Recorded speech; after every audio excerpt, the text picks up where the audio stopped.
So we can automatically rule out options C and D because both of these have positive slopes. The second thing is that our y-intercept is going to be somewhere up here, which means that it's going to be positive 10.1, which is going to be option B. A model predicts that the population of Bergen was 15,000 in 2005. The model also predicts that each year for the next 5 years, the population P increased by 4% of the previous year's population. Which of the following, or which equation best represents this model where x is the number of years after 2005 for x is less than or equal to 5? Well, this ties into the setup for an exponential equation. We have to understand what each position is. So the first number is going to be our starting number, and this is going to be 15,000. So option A and B are out. It's either going to be this one or this one. Now, if we have a number in here that is less than 1, then it's going to be a decay function. And it says that the population P increased by 4%. So our answer is D. The solution to the given system of equations is AB, and what is the value of B? Well, in this case, we can go ahead and plug this into Desmos and we can just use X for A and Y for B. Or since it's asking us what is the value of B, if we were to just go through and subtract these equations using elimination, what we would find is that we would get a direct result. So this is going to be 8B minus 4B, which is 4B, and 198 minus 98 is 100. So we divide both sides by 4 and b is 25. The expression 90y to the fifth minus 54y to the fourth is equivalent to ry to the fourth times the quantity 15y minus 9, where r is a constant.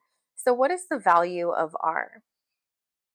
Basically, what this is asking us to do is to look at what was factored out from both numbers, both of our original numbers. Now, let's take a look at between 90y to the fifth and 15y. What was factored out there? So 90 divided by 15 is going to be 6, and y to the fifth was there, and 4y's got taken out. So that means that r is going to be 6 here. The graph of y equals f of x is shown where the function f is defined by f of x equals ax cubed plus bx squared plus cx plus d, and a, b, c, and d are constants. For how many values of x does f of x equal 0? All it's asking us for are the x-intercepts. In other words, where along our x-axis does the graph cross it?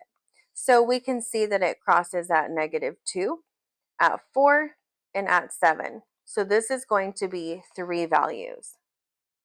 The area A in square centimeters of a rectangular cutting board can be represented by the expression W times W plus 9, where W is the width in centimeters of the cutting board.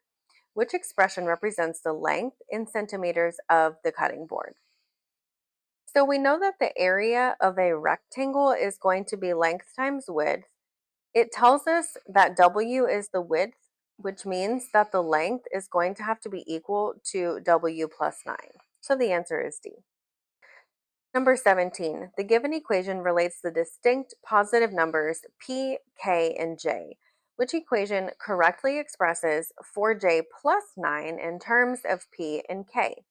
So in my previous videos, you guys may have seen any time that I say, or that it says, when an equation expresses something in terms of something else, what it's telling you is to solve for this.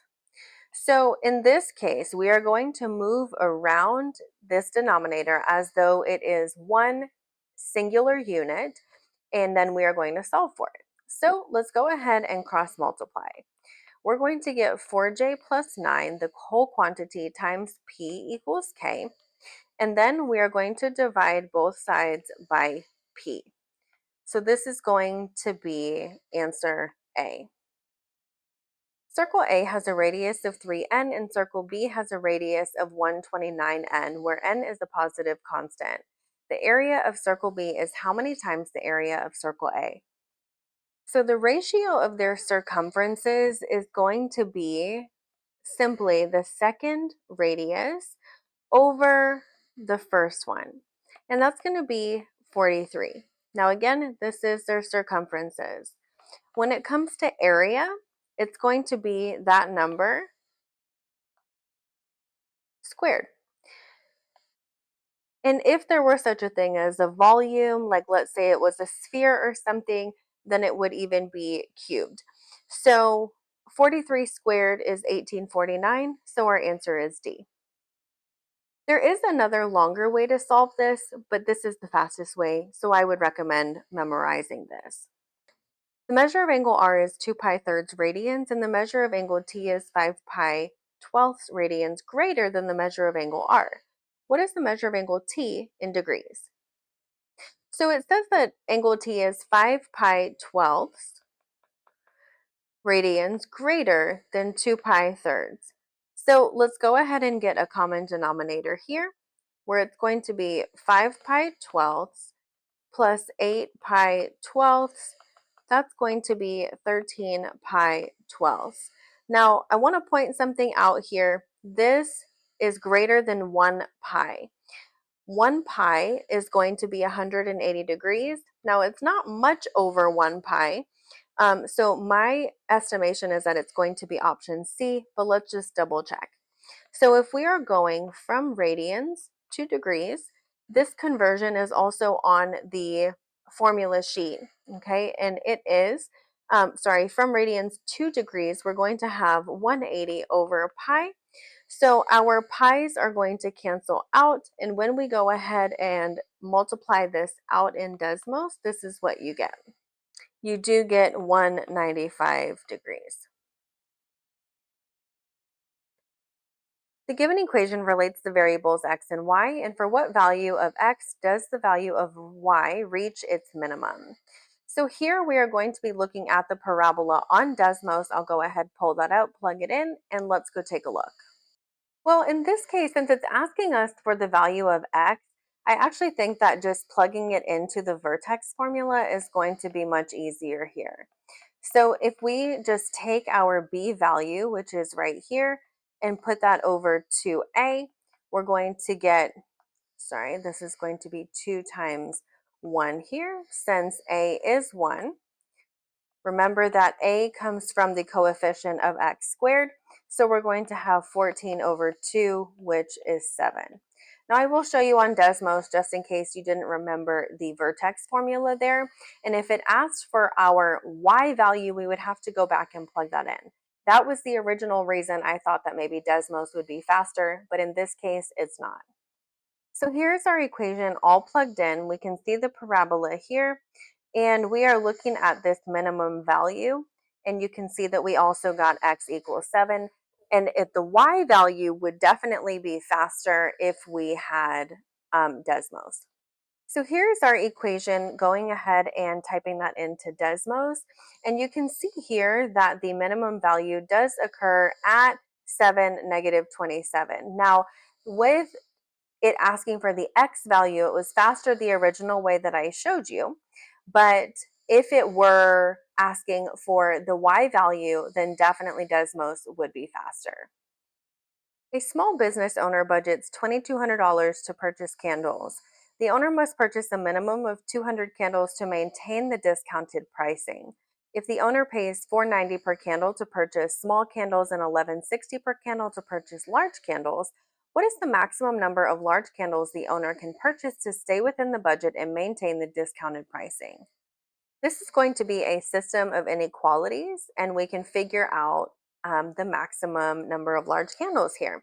So we are going to have 490 for our small candles, 1160 for our large candles, and we know that she has to be less than or equal to $2,200 because that's the budget. Now, it does say that she has to purchase a minimum of 200 candles, so that has to be greater than or equal to the sum of the small candles and the large candles has to be greater than or equal to 200. Now, let's take this over to Desmos and find out what the maximum values are.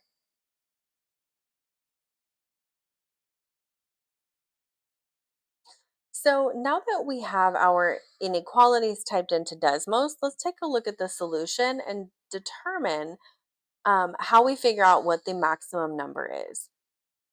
Okay, so here what we're going to be looking for is the overlapping region. So you can see this light part on the top, you can see the blue part on the bottom, and you can see the overlapping part between the two of them.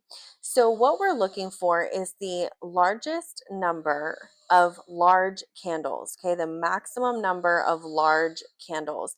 And in this case, I replaced our L with a Y value. So we want the biggest possible Y value, which is going to occur here. And this is going to be 182 of them. So, just for clarity, if they were asking for the largest number of the small candles, we would do the same thing, except look over here and see what the largest number of small candles would be. In other words, the X value. So, this case, she could buy 448 of the small candles, but then she would have no money left over for the large candles. Okay, anything within this darker region works, but we are going to go with the first answer that I mentioned, 182 here. Which point xy is a solution to the given system of inequalities in the xy plane? So since we have Desmos pulled up, we'll go ahead and type in these into the platform as well. So here they are plugged in, and what we are going to be looking for is the overlapping portions and seeing which one of our points fall within that region. So negative 14, 0 is not going to fall within our line. That's going to be to the left. 0, negative 14 is also going to be not in our range. That's only in the light purple. 0, 14 is only within the gray region, so it has to be 14, 0. The answer is D. You could also solve this algebraically by plugging in 14 for x here and here and making sure that you get a true solution. You would have to plug in 0 here and here as well, just making sure that your both inequalities work out there. So here is a frequency table, and it summarizes a data set of the weights rounded to the nearest pound of 71 tortoises. A weight create a weight of 39 pounds is added to the original data set, creating a new data set of the weights rounded to the nearest pound of 72 tortoises. Which statement best compares the mean and median of the new data set to the mean and median of the original data set? So I want to point some things out before we do too much math here. Okay, the weights given so far between 13 and 20 pounds. So we now have a weight of 39 being added into our mean. And if you have a weight that is significantly larger than the other ones that you're given, naturally the mean is going to increase. So no matter what we're looking for down here, we are definitely going to say that the mean is going to increase. So C and D are both out. Now, the median is going to be affected just a little bit, but well, perhaps it depends because 72 tortoises is going to be an average between two numbers. It's going to be the 36th number on either side from right to left. So we can go ahead and just find out what that would be by looking at the frequency that occurs and adding those numbers up until we get to 36. So if we add in a 39-pound tortoise, this is going to be a 1 here. Let's go ahead and count these. So 12 plus 8 is 20. 20 plus 5 is 25. This would be the 32nd number in line. 32 plus 9 is going to be 41. And we are looking for the 36th number in line, which is going to be 9. That's the frequency. The frequency that occurs, I'm sorry, it's actually going to be 17 because then it occurs the 40, excuse me, the 36th number is going to occur within this frequency of 17 pounds here. So The median is actually going to remain the same. So this is going to be answer B here. Which of the following are solutions to the given equation where a is a constant and a is greater than 30? So if we take a look at this and we get this set equal to 0, so we combine our like terms, we'll be able to factor it and then figure out what our solutions are. So let's go ahead and subtract x minus 29 from both sides.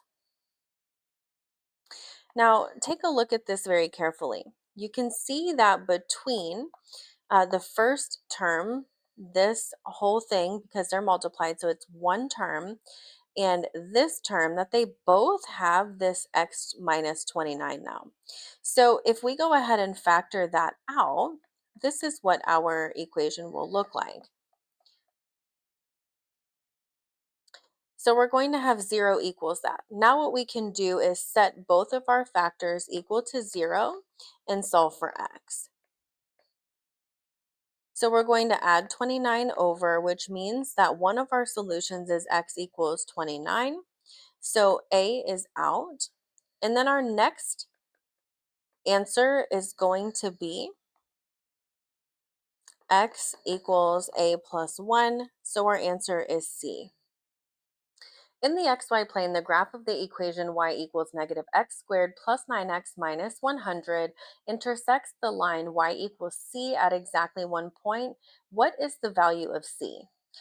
So in order to find out the maximum value, what we have to do is find out where our vertex is, which is going to be negative b over 2a. That's going to be negative 9 over 2 times negative 1, which is going to be 9 halves, and that's going to be 4.5 if you prefer decimals. I'm actually going to use a fraction here. So what we're going to do at this point is plug this into Desmos and get our answer.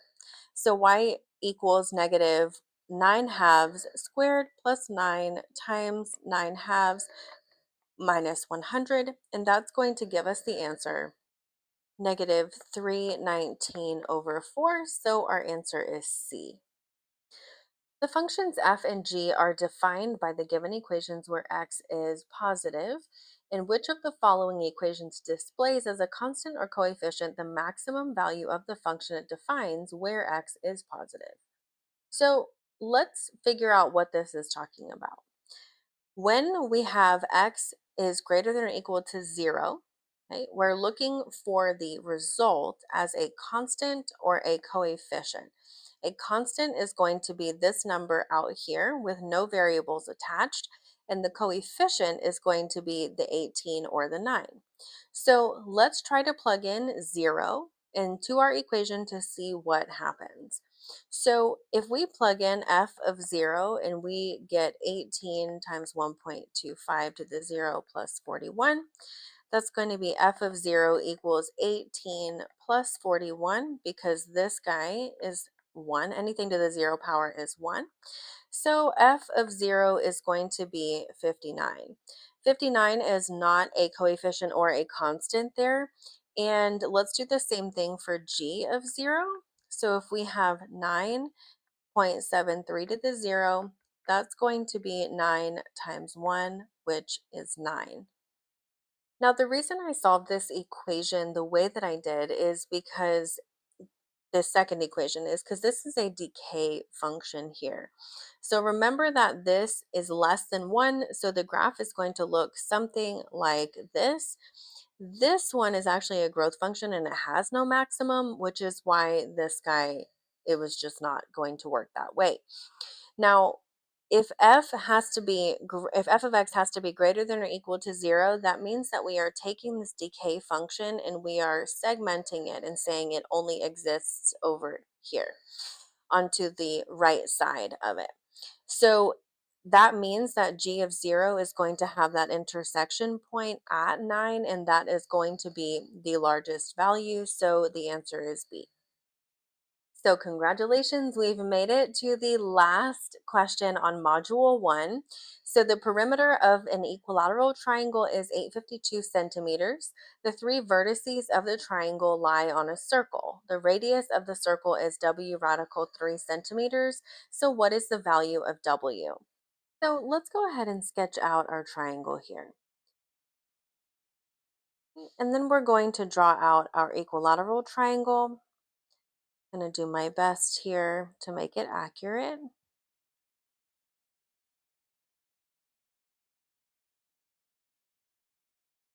So let's draw a couple of very important parts of our circle.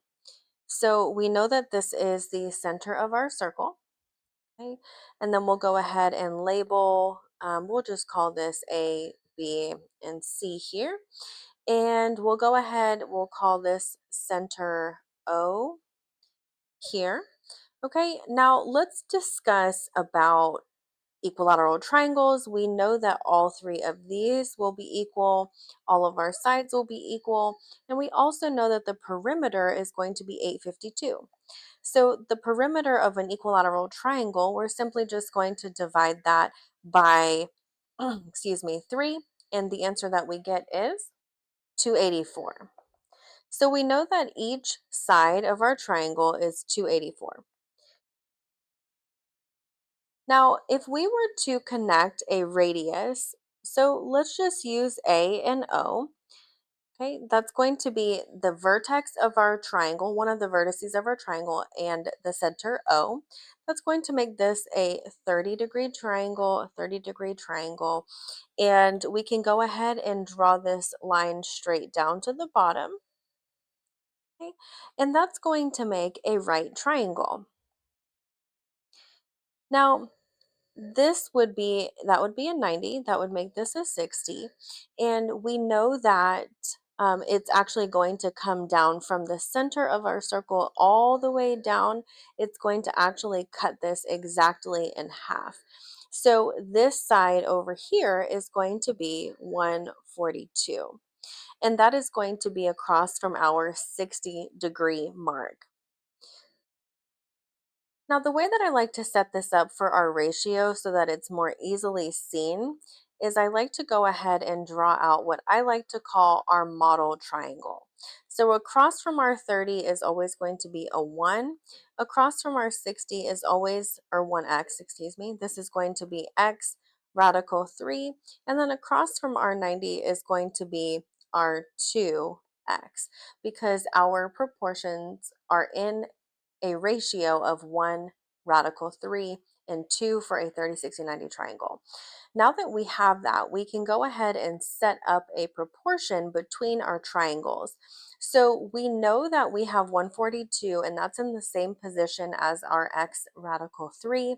We also know that the radius of our circle is w radical 3, is what the problem tells us.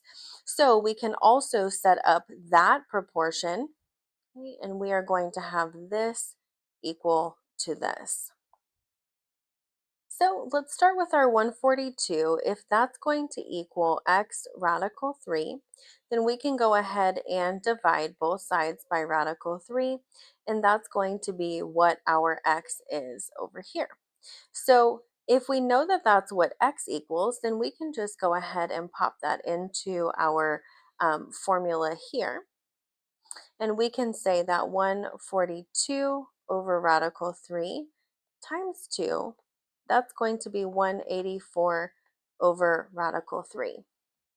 Now that we know that our model triangle, the hypotenuse would be 184 radical 3, we can go ahead and set that equal to our w radical 3. And let's go ahead and see what w equals.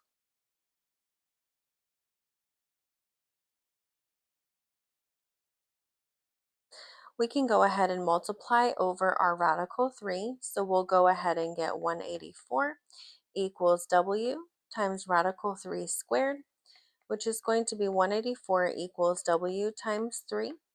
Divide both sides by 3, and that's going to give us a result. Wait, excuse me. So 142, I messed up right here. So 142 times 2 is going to be 284. So I'm just going to adjust that down here. So 284 divided by 3 is going to be our final answer. So congratulations, we have made it all the way through Module 1 together. Now stick around for Module 2.